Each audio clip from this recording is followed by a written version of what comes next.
یوم القیامه، روز قیامت، یکی از رکنهای ما روز قیامت شناختن و با او ایمان داشتن است.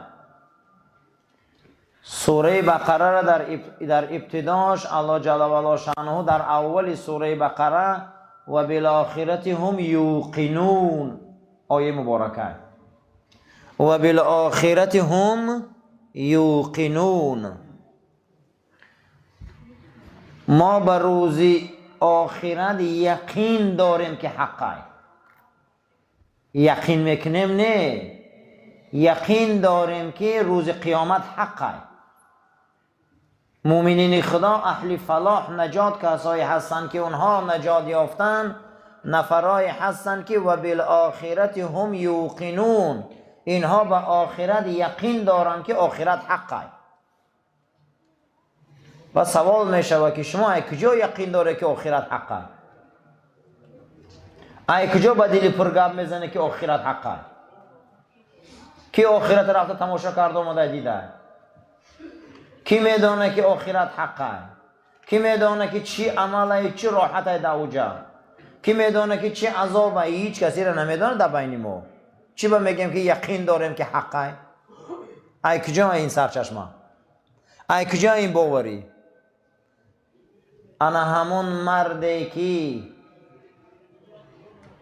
23 سال پیغمبری کرد، نام او حضرت محمد مصطفی است صلی الله علیه و سلم. انا خیلی زندگی کرد که یگان روز زندگیش کجاله نبود. انا خیلی زندگی کرد که یگان روز زندگی او گناه نبود. ای حیات او مرد، ای زندگی او مرد، ای تاریخ آن مرد که پیغمبری ما زندگی او را دیدیم، تاریخ او را دیدیم، حیات او را دیدیم، خانداری شدیدیم، جوانمردی شدیدیم، شجاعت شدیدیم، دلیری شدیدیم، پاکیزگی شدیدیم، زندگی ای را دیدیم، با پررگی ایمانش داریم که حق میگه. چیزی که او میگه حق میگه. او آخرت دید، آخرت فهمید، آخرت شنید، هر چیزی که گفت در این زمین حق زندگی کرد. امروز ما ایمان داریم که قیامت حقه. امروز ما ایمان داریم که جنت حقه. امروز ما ایمان داریم که فردا برای اهل رمضان جنت است. ما اینجا ایمان داریم که برای روزخورا جهنم است. اینجا ما ایمان داریم برای که همش ای رسول اکرم است. این یک مرد هست که خوانده نمیتونه، نوشته نمیتونه، دانشگاه نرفته، پیش کسی ده الف نخونده. قرآن میگه نستعیذ بالله و ما تخطک بیمینک، تو به دست یک خط نوشتگی نیستی. تو نمیدانی که مل کتاب چیه، مل ایمان چیه، تو نمیدانی، تو هیچی را نمیدانی. اما انا همین ابرمردی که دیوانش گفتن، شیطان زدش گفتن، جین زدش گفتن، چی تهمتهای ده حقش نکردن، قرآن حکایت میکنه نون والقلم و ما یسترون. نون قسم به این قلم که پگه مطبوعات می نویسه. خداوند در قرآن سوره داره با نام قلم. نون قسم به این قلم که پگه این مطبوعات می نویسه. ما انت بنعمت ربک بمجنون. تو و آن نعمتی که الله به تو داده، این رسالت پیغمبری، از این نعمت وحی، این قرآن و شریعتی که خدا به تو داده حبیب محمد، تو دیوانه نیستی. تو دیوانه نیستی. پیغمبر دیوانه میگفتن. در جامعه که شمشیر، نیزه، سپر، اسب، دزدی، غارت، دخترکشی، جاهلیت میگم عربو را این قدر قیمت داره، پیغمبر از قلم و کتاب گپ میزنه، رسول الله را دیوانه میگم. ما انت بنعمت ربک بمجنون. نه، این قلم پگم می نویسه، تو دیوانه نیستی حبیبم، تو دیوانه نیستی. این قلم پگم می نویسه تو کی؟ امروز قلم نویش که رسول الله کیه. و القلم و ما یسطرون. این قلم پگه مطبوعات می نویسه، این قلم پگه تاریخ می نویسه، این قلم پگه کتاب می نویسه، این قلم پگه تاریخ می نویسه. امروز رسول اکرم صلی الله علیه و سلم تاریخ نویس که شخصیت کیه. اطیع الله و اطیع الرسول. اطاعت خدا کنه و اطاعت رسول کنه. آرامی را برادر رعایت کنه. چند بگه نگاه میکنم چند تا بسیار به معنی کرسته. باور کنم عصبیون که یک اگه خفه نکنم. شینه برادران معلومات گوش کنه. این معلوماتاتون بسیار تان پدرتون گفتگی نیست. اما پدری که ایبای شدگی همین معلومات رو نداده بسیار ده. همین شینه خوشرو گوش کنه. گابزنه چای خیره خونی عقیب روی. بسیار اگه چند بگه شد اگه حرمت ایزد یک بار بالای خوش میشه، دو بار میشه، سه بار میشه. التماسون میکنم گندگی را به آدابی را همه ما میتونیم قسم به خدا. خوشرو گوش کنین. ما انت بنعمت ربک بمجنون. این نعمتی که خدا به تو داده تو دیوانه نیستی حبیب محمد صلی الله علیه و سلم. تو دیوانه نیستی. اگر این قلم سطر می نویسه، این قلم این کتابا را نویش که رسول الله کیه. برای همین اطیع الله و اطیع الرسول. اطاعت الله کنه و اطاعت رسول او را کنه. سوال می شود چگونه ما اطاعت رسول الله را کنیم؟ برای چی اطاعت کنیم؟ برای چی خفای او ما رویم؟ یگانه شخصیتی که در تاریخ زندگی کردگی بوده رسول اکرم صلی الله علیه و سلم یگان بار گناه کردگی نبوده. ای خفای یک کسی روی که گناه نداشته باشه. یگان بار رسول الله گناه کردگی نبوده است. قرآن نستعیذ بالله قرآن حکایت میکند لا ینطق عن الهوا این هو الا وحی یوحا. این پیامبر من یگان بار ای پستی ها گپ نمیزند. این یگان بار از پستی ها از نفسش ای خودش گپ نزده مگر چیزی گپ زده وحی الله گپ زده. تمام حدیثاش هم وحی خدا بوده. لا ینطق عن الهوا. زبان رسول الله جنایت نمیکرده. زبان پیغمبر گناه نمیکرده. زبان رسول الله معصوم بوده. خداوند زبان پیغمبر در این آیه مبارکه میگه که زبان رسول الله جنایت نمیکنه. وقت زبان که جنایت نکنه چخه خفاش نرویم. یا ایها المزمل. ای در تگ بوریا خواب. یا ایها المدثر. ای در تگ کورپچه خواب. خداوند خواب رسول الله را تعریف میکنه. ای در تگ کورپچه خواب خیز. ای در تگ ادیال خواب خیز. قم فانذیر. خیزن که مردم فهمون. مردم در رسان این رسالت هم. موی پیغمبر خدا تعریف میکنه. زبان پیغمبر تعریف میکنه. چشم پیغمبر تعریف میکنه. صدر پیغمبر تعریف میکنه. پای پیغمبر تعریف میکنه. زبان پیغمبر تعریف میکنه. تمام پیغمبران را خدا اگر نامشان نگرفتگی باشند رسول الله را خدا عضوش تعریف میکنه. عضوی رسول الله را خدا تعریف میکنه. ید الله فوق ایدیهم ان الذين یبایعونک انما یبایعون الله. کسی قطعی تو بیعت میکنه با الله بیعت کرده. این شوخی نیست. بیعت به دست با رسول الله سلام میکردن روز بیعت رضوان صلح حدیبیه. چشم رسول اکرم خدا تعریف میکنه. زما زاغ البصر بشنو صفت از چشم شهلایش. سوره و نجم خان زاغ البصر بین. او چشمای شهلای رسول اکرم خدا تعریف میکنه که چشماش اگر ترا میگه به ذوق نگاه میکرد مرد و زن آب میشه میگه در چشم رسول اکرم. زما زاغ البصر و چشمای شحلای زیبا.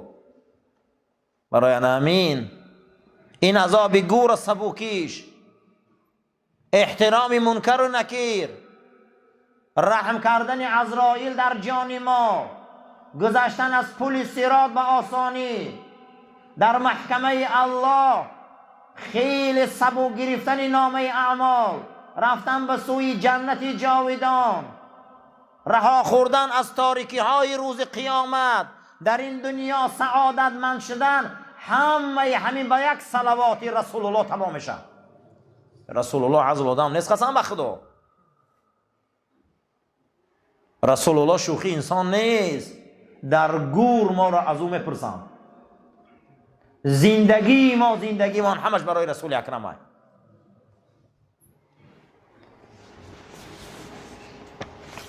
برای همین اطاعتش کنیم. این قدر باوری برای چی بوده؟ و بالآخرت هم یوقنون. یک مرد زندگی میکنه در تاریخ یگان بار دروغ نمیگه. یک مرد در تاریخ زندگی میکنه نعمت خدا دین خدا را در دنیا پهن میکنه. یک مرد در تاریخ زندگی میکنه آن نویسنده آکسفوردی بریتانیا، اون یهودیه که یعنی حمایه دکتریش میکنه با نام 100 مردی تأثیر بخش در تاریخ، حیات 100 تا مرد در تاریخ جمع میکنه. 100 مرد میگه در تاریخ تأثیر بخشن. بین اینها تست امتحانی میگذرانه. یکمش گفته جایگیری پیغمبر مسلمان محمد صلی الله علیه و سلم در کتابش میبیاره. این مرد یهودی است. 100 مرد تأثیر بخش دنیا را امتحان میکنن در آکسفورد، جای یکم رسول اکرم میگیرن صلی الله علیه و سلم. این مرد در تاریخ بشر گفته تأثیر کلان داره. یادم این انسان این شخصیت تأثیر کلان داره در زندگی ما. اگر دنیا همین قدر تیز میشه، تند میشه، بلند میشه، پایان میشه، یک حدیثی او را میخونن همه آرام میشه، قرآنی او تلاوت میشه همه آرام میشه. این ماه قرآن است. حضرت امام مالک روایت میکنن در مناقبشان که شب خدا را در خواب دیدم. این بزرگای ما رو ببین کی را در خواب میبینن، چی ذاته. خدا را در خوابم دیدم. ندای ملکوتی آسمانی آمد. امام مالک چی نعمتی فراوان است، میدانی که در کدام ماه است؟ گفتم نه پروردگارا. گفت در رمضان است. گفت چی نعمت است او؟ گفت کسی قرآن خوانه، گفت من برای او ثواب جبرائیل میتم، زیرا در این ماه جبرائیل با رسول من قرآن تکرار میکردم. هیچ قرآن میخونی همین روزا؟ به قرآن نگرده. این ماه قرآن بوده است. بعد از او پرسیدم که پروردگارا یک آدم قرآن رو میخونه و معنیش نمیدونه، یک تا دیگهش میخونه و معنیش میدونه، همینا در اجر و ثواب در پیش تو فرق دارن یا یکن؟ ندا آمد که امام مالک در این ماه کسی اگر ورق قرآن هوی کرد ثواب ده همش یکن. این ماه قرآن است. این ماه هست که رسول اکرم در پیش جبرائیل قرآن میخوان، جبرائیل گوش میکرد. این ماه هست که قرآن از فوق آسمان ها به قلب پاک رسول اکرم آمد. برای همین این ماه احتیاطش کنه، این نعمتاش قدر کنه، قرآن زیاد تلاوت کنه، قرآن زیاد خوانه، زیرا که قرآن روح آرام میکنه، جسم ده شفا میبخشه، تلخی مرگ آسان میکنه. امانت رسول اکرم صلی الله علیه و سلم ملائکه ها را زمین میبیاره. در این ماه جناب پیغمبر صلی الله علیه و سلم گفتن برای قلبای شما سویان در کار است، برای قلبای شما آب در کار است، برای قلبای شما ریگ و قیراق در کار است که تازه شوند و شوند و پاک شوند. ای پیغمبر او ریگ و قیراق چیه آخی؟ گو خواندن قرآن در این ماه. قرآن زیاد خوانید در این ماه. این ماه قرآن است. این ماه اسلام است. این ماه است که پیغمبر حضرت زید بن ثابت روایت میکنن همون سالی که رسول اکرم از دنیا گذشتن صلی الله علیه و سلم، همون رمضانش حضرت 2 بار قرآن در پیش جبرائیل گذراندن. من گوش کردم، چیزی که من نوشتگی بدم عیناً همین خیلی حضرت گذران. این قرآنی ما یک حرفش دروغ نیست. برای همین غنیمت دانیم روزا را، غنیمت فهمیم روزا را، غنیمت حسابش کنیم. قسم به خدا یک دم ده من 10 پارش لیسه قریب، یک دم ده غنیمت دانیم. هممون این روزا را، این ساعت را، این دقیقه را غنیمت دانیم. بعد از او حضرت امام مالک بینه که در خواب میبینه این نعمت بینه، این نعمت ها را بینه یک تا به یک تا که چی گونه خواب میبینه. میگه کسی معنی قرآن رو میدونه، کسی معنی قرآن رو نمیدونه، اما او هوی میکنه و خواندن میگیره. هر دین بس توفیل این ماه شریف یک ثواب میگیره نزد خدا ده. سیمین چیزی که فردا ترازو را در نزد خدا وزبین میکنه، پله های ترازو وزبین میشوند، ثواب زمین ده میشنه و گناه بلند میشه و میسوزه. جناب پیغمبر گفته بدین کلمتانی خفیفتانی فی اللسان و حبیبتان عند رحمان و ثقیلتان فی المیزان. 2 کلمه هست که در زبان سبوک های، 2 کلمه هست که در ترازو وزبین های، 2 کلمه هست که گویندش اولیای خدا های. چیه پیغمبر؟ حضرت گفت سبحان الله و الحمدلله. کسی که سبحان الله و الحمدلله میگفته است فردای قیامت ترازوها وزبین میشدین. کسی سبحان الله و الحمدلله میگفته است ترازوها نزد خدا در وزن میگرفتین. ما را جنتی میکرده 2 کلمه. سبحان الله و بحمده سبحان الله العظیم، یا سبحان الله و الحمدلله سبحان الله و الحمدلله. یعنی این ذکرها قدیم ما فردا جنت میخریم، ما فردا ای ترازوی حساب خلاص میشیم، ما فردا از میزان خلاص میشیم. 4مش رسول اکرم صلی الله علیه و سلم گفتن سبحان الله و الحمدلله بین زمین و آسمان از ثواب پر میکنه. شما نمیدونه که بین زمین و آسمان چند قدر کلانه. علمای فیزیک حساب کردیان از این نقطه شرقی به نقطه غربی در فضای کلان گالاکتیکا ده 18 میلیارد سال بوده که به همونجا برسی. با ولی ما چی نمیدونیم علم خدا از این نقطه شرقیش و غربیش گالاکتیکا، این نقطه به این نقطه اساسی 18 میلیارد سال در کار بوده که روی رسی. بین انامین سبحان الله پر میکنه، بین این الحمدلله پر میکنه. فردا به این سبحان الله و الحمدلله ما در ترازو به حد وزنمون خوب میشوه، عملای ما را وزن میکنن. قسم به خدا گناههای ما را وزن میکنن، ثوابمون را وزن میکنن. نشوه یا اگر روزی که یا حسرت آخرین. این ماه رمضان ماه نمینه، ماهی هست که باید ما پاک شویم، ما باید تازه شویم. 6مش الوقف. جناب پیغمبر صلی الله علیه و سلم گفتن کسی یک قرآن می بیاره در مسجد به خاطر خدا وقف میکنه، کاروان سرایا را به خاطر خدا وقف میکنن، مسافر خانه ها را به خاطر خدا وقف میکنن، یتیم خانه ها را در راه خدا میبخشن. اون در دولت باید بودجه سپارن نلاک و نه یک چیزی دیگر. او خالص لله کسی منفعت او را میبره در نزد الله وقف کرده. همین ساعتی که امروز در سعودی میبینی با انا همین بنای حشمت نام سازنده او لایحه کشش با نام فؤاد یک ترک بچه بوده است، امو را کشیده در راه الله همو وقف بوده. همون ساعت با تمامی همون مجموعش در راه خدا بخشیدگی بده. کسی اگر این خلچی ها را در راه خدا وقف کنه، کسی یتیم خانه وقف کنه، کسی مسجد وقف کنه، کسی من یک قرآن می بیاره در مسجد وقف خانه خدا میکنه، اینها این وقف روز قیامت می بیا ترازوی خدا را وزبین میکنه، ترازوی ثواب را وزبین میکنه، طرف ثوابی ما رو میگیره. این جوان مردی ما رو پگه جنت میبره قیامت نمی روزه. 7 از قفای جنازه رفتن و نماز جنازه خواندن.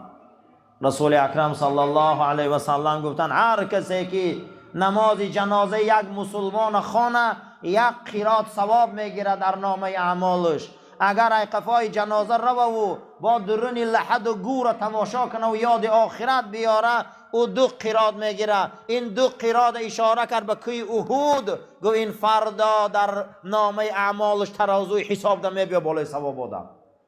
هر کسی که اگر جنازه خانه و با قفای جنازه رو و گور تماشا کنه فردا ترازوی عملش وزبین بشه ثوابش.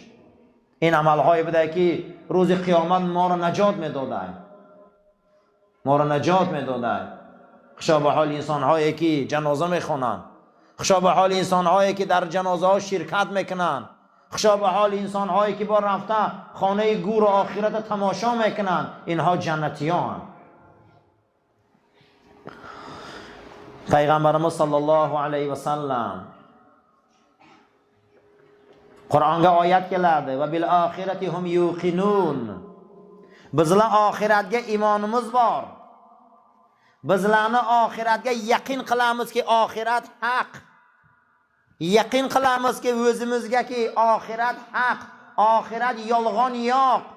وزمزگه سره وزینه اید که خیرگه بسا فکتن بار که اید از آخرت حق، خیرگه فکت آلسا، خیرگه دلیلن بار، خیرگه حجت بار ایت از اگه آخرت قیامت حق، خیرگه آلسا بو فکت دلیل ده ایت من عالم بو دلیل و فکت ده پیغمبرمز ده تاریخ نه. پیغمبرمز شناغ یشاده، شناغ عمر قلده، شناغ حیات قلده، بران مرتا یلغان ایتمده. شناغ یشاده که بزلگه آخرت ده ایتده، بزلن آخرت گه ایمانمز بار، جنت گه ایمانمز بار، دوزخ گه ایمانمز بار، قبر گه ایمانمز بار. نمچو بوم یرکک بو پیغمبر صلی الله علیه و سلم حلال یشاده. قرآن ایتد لا ینطق عن الهوا این هو الا وحی یوحا. به پیغمبر ده تیل گناه قلمایده، به پیغمبر ده تیل پاک تیل. هر پیغمبر ده الله قرآنگه آتنه آلاده. بزلانه پیغمبرمز قرآن ایتاده پیغمبر سانه تیلین پاک، ایاغن پاک. هر انسان سم منه بیعت قلاده، سلام قلاده، خدا منه سلام قلاده. پیغمبرمز الله ایتاده ای پیغمبر ترکه یتکن جایینگه. پیغمبرمز ساچنه قرآن تعریف قلاده، پیغمبرمز ده تیلینه تعریف قلاده، یهیشینه تعریف قلاده، کوزینه تعریف قلاده. bu nima? Bu bizlarga bir faxrki bizlarni payg'ambarimiz Allohning erkasi. Alloh bizlarni payg'ambarimiz yaxshi ko'radi. Rasululloh sallallohu alayhi vasallam bu yerga shunoq yashadi, shunoq hayot qildiki, bizlar buga iymonimiz borki qiyomatda haq payg'ambar aytdi. La yantiqu anil havo. Bu payg'ambar biron narsa o'ziga aytmaydi. Nima narsa aytadi sizlarga Allohning aliga aytadi. Hadisi hammasi Allohning gapi. Qur'on hamma Allohning gapi. Payg'ambarimizning hayoti hammasi sunnat. Shunoq bu yerga yetib 63 yil bu yerga shunoq yashadiki bizlarga hammasi fakti dalil. Bizlarga aytib, men sizlarni aytaman ummatim. Payg'ambarimiz aytdi, "Yo menni ummatim. Meni hayotim sizlarga shariat. Meni hayotim sizlarga islom. Meni hayotim sizlarga shariat, islom. O'lib ketaman. Maloikalar bor. Har kun sizlarni a'molini, sizlarni salovatini menga olib keladilar." Payg'ambarimizga maxsus, xosatan maloik borki, bizlar salovat aytamiz, bu maloik oladi salovatni Rasululloh olib ketadi. Payg'ambarimiz bizlarni ko'ziga bu o'lga yo'q, bu tirik payg'ambarimiz. Bizlarni quloq soladi.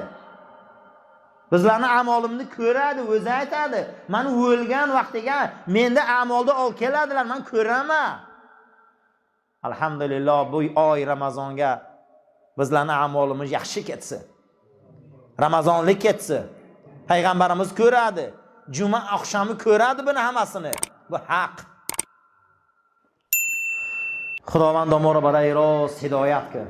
ما را توفیق ده، ما را عزت ده، ما را آبرو ده، ما را فضل ده. رمضان ما را مبارک گردان و رمضان ما را قبول گردان. اللهم ربنا آتنا فی دنیا حسنة و فی الآخرة حسنة و قنا عذاب النار. و صلی الله تعالی خیر خلق محمد و علی اصحاب الاجمعین. آمین یا رب.